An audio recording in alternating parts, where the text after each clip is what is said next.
Hola a todos, buenos días. Hoy vamos a ver los órdenes sucesorales. Es muy importante que pongan mucha atención en esta clase. Es importante saber qué son los órdenes sucesorales. Es el orden que establece la ley en el cual deberá repartirse la herencia. Solo se puede repartir la herencia en un orden sucesoral. En primer lugar tenemos el primer orden, que son los descendientes, y está ubicado en el artículo 1045 del Código Civil. Son los descendientes de grado más próximo que excluyen a todos los otros herederos y recibirán por igual cuotas, sin perjuicio de la porción conyugal. Si hay descendientes, como ya lo mencioné, se repartirá por cabezas. En caso dado que no hubieran descendientes en este primer orden sucesoral, se pasará al siguiente orden sucesoral, pero es importante recalcar que en este primer orden caben los hijos y los nietos. Una vez se ha declarado vacante el primer orden sucesoral, se pasará al segundo orden sucesoral, que se encuentra en el artículo 1046 del Código Civil. Se puede declarar vacante el primer orden cuando el fallecido no deje posteridad, y este orden incluye a los padres del fallecido, sean adoptantes o de sangre. Para que se pueda repartir en este orden sucesoral debe haber al menos un ascendiente vivo. Si en dado caso, en este orden sucesoral, ambos padres están fallecidos también, sean adoptantes o de sangre, y el cónyuge está vivo, tampoco podrá recibir porque debe haber al menos un ascendiente. Primer y segundo orden se declaran vacantes, se pasa al tercer orden sucesoral, que está en el artículo 1047 del Código Civil, y dice que si el difunto no deja descendientes ni ascendientes, ni hijos adoptivos, ni padres adoptantes, bueno, todos los del primer y segundo orden, le sucederán sus hermanos y su cónyuge. Entonces se van a dividir la herencia en partes iguales, 50 y 50. Si no hay cónyuge, pues todo se va para los hermanos o el hermano, y si no hay hermanos, pues todo será para el cónyuge. Aquí en este caso hay una distinción entre los hermanos carnales y los medios hermanos, porque los medios hermanos reciben la mitad que lo que reciben los hermanos carnales. Y bueno, ya si el primer, segundo y tercer orden se declaran vacante, el orden sucesoral está contenido en el artículo 1051 del Código Civil, y dice que pues si se declaran vacantes los tres primeros órdenes, entran a suceder los hijos del hermano, es decir, los sobrinos. Y a falta de estos, es decir, si ya se declaran vacantes del primer, segundo, tercer y cuarto orden, se pasa al quinto orden sucesoral, que está también en el artículo 1051, y dice que sucederá el Estado a través de su institución, del Instituto Colombiano de Bienestar Familiar. Ahora vamos a resolver una pregunta muy frecuente que, si bien ya abordamos en la explicación general de los órdenes sucesorales, vale la pena clarificar, y es si los esposos heredan. Los esposos cónyuges, también entendidos que comprenden a los compañeros o compañeras permanentes del mismo sexo o de distinto sexo, que hayan conformado una unión marital de hecho con el causante, como lo ha expresado la Corte Constitucional en la sentencia C-238 de 2012. Entonces, bueno, entendemos que cónyuge se refiere a compañero o compañera permanente también, sin distinción alguna. Entonces, bueno, ellos heredan, y la respuesta es que depende de en qué orden sucesoral se haga la sucesión. Si es en primer orden sucesoral, que es los descendientes, los cónyuges no heredan. Pero si se hace en el segundo orden sucesoral, que son los ascendientes, van a heredar siempre y cuando haya por lo menos un ascendiente vivo.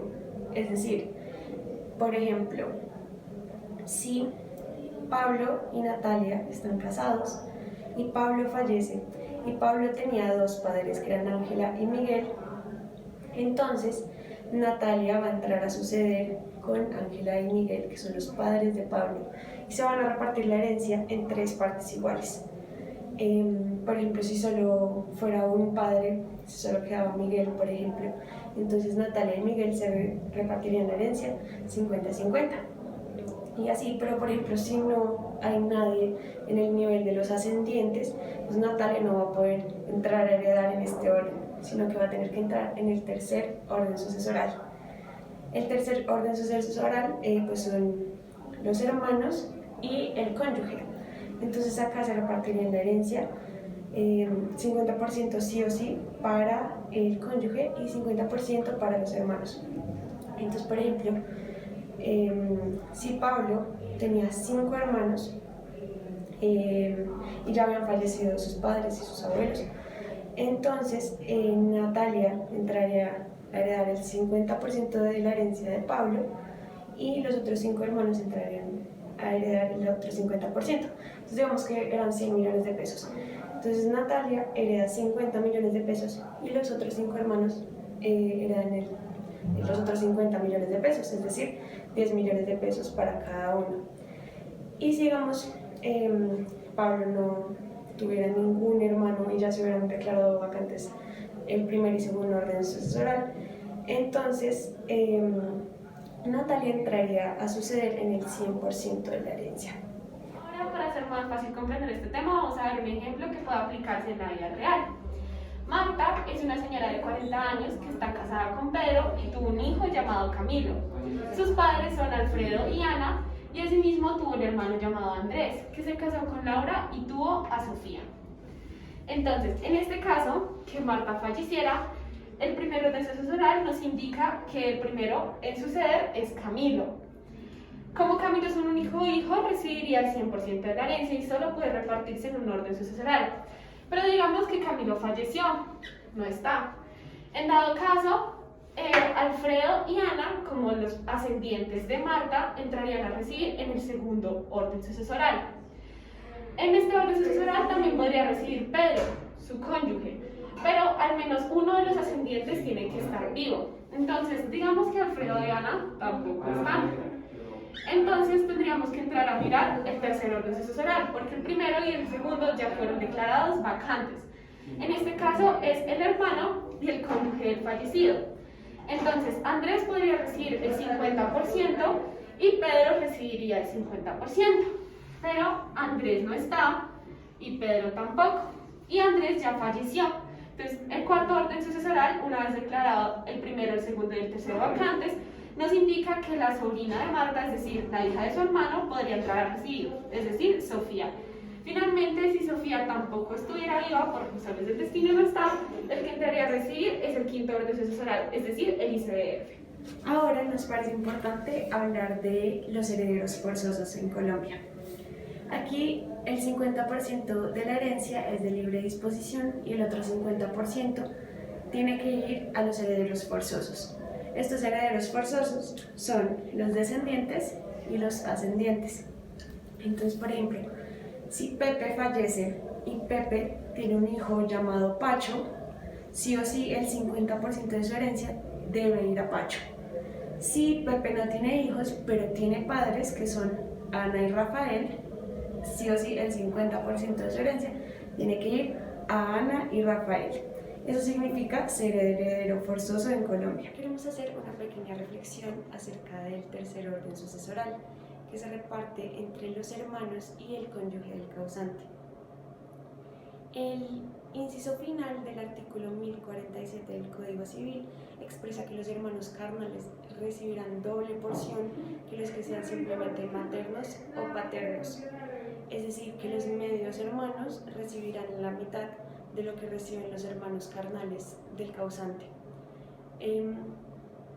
Es una disposición un poco particular que asume que probablemente los medios hermanos no tienen una relación tan cercana o no se llevan tan bien simplemente por el hecho de compartir solo uno de los padres, cuando en la realidad esto no es así en muchos casos.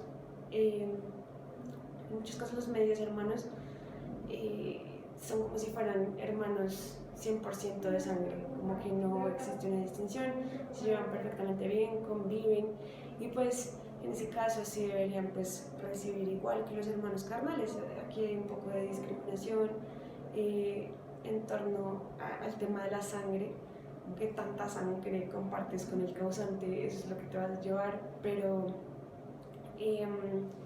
digamos que debería hacerse una reflexión más profunda al respecto, porque todos los casos varían, no siempre necesariamente porque los medios hermanos van a ser más alejados del núcleo familiar, entonces pues es una disposición que tiene que ver con lupa y que si digamos uno al momento de hacer un testamento pues debería tener eso en cuenta. Digamos yo, pues sabiendo que el 50% de la herencia es de libre disposición del causante, entonces yo como causante, pues bueno, como testadora, si quiero incluir a mi medio hermano, deberé hacerlo mediante testamento como para que no vaya a caer, por ejemplo, en esto de los órdenes sucesorales, y que si yo no dejo testamento, entonces simplemente le van a dar una porción muchísimo menor a mi medio hermano, que tanto quiero,